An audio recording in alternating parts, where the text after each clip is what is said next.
अगर आप भी चाहते हैं कि लापालॉप म्यूजिक का हिट ऑडियो वीडियो सबसे पहले आप तक पहुंचे, तो हमारे चैनल को सब्सक्राइब कीजिए और साथ में बेल आइकन दबाना ना भूलें।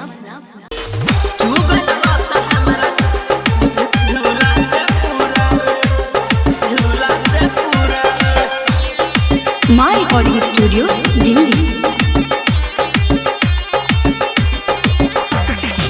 लहंगा उठा के सैया मरले खुला में खुला रे, लहंगा उठा के सैया मरले खुला में खुला रे। चुगल रस हमारा झूला से पूरा रे, छुए नहीं देनी तो मान लिहल पूरा रे, छुए नहीं देनी तो मान लिहल पूरा रे। चुगल रस हमारा झूला से पूरा रे। विकास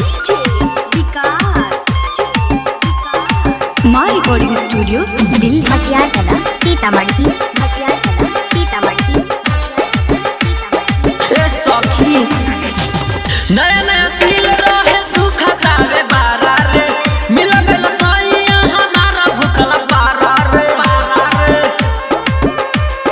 सुनी ना नया नया सील रहे तू खटावे बारा रे, मिल गइल सैया हमारा भूखला पारा रे। हमरा जवानिया के बुझे रसगुल्ला रे, हमारा जवानिया के बुझे रसगुल्ला रे।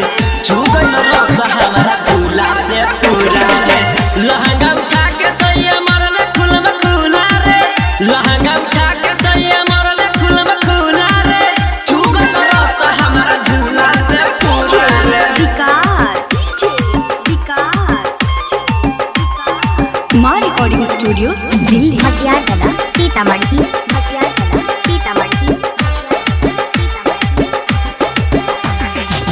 प्यारे अरुण सैया करे बरियारी रे, मुन्ना सुनील हो चढ़े फेरा पारी रे,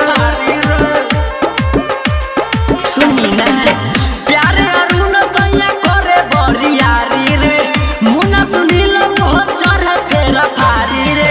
राइटर दिग्विजय दे हाथी बाबेलुरा रे, राइटर दिग्विजय दे हाथी बाबेलुरा रे। चुगल रस हमारा झूला से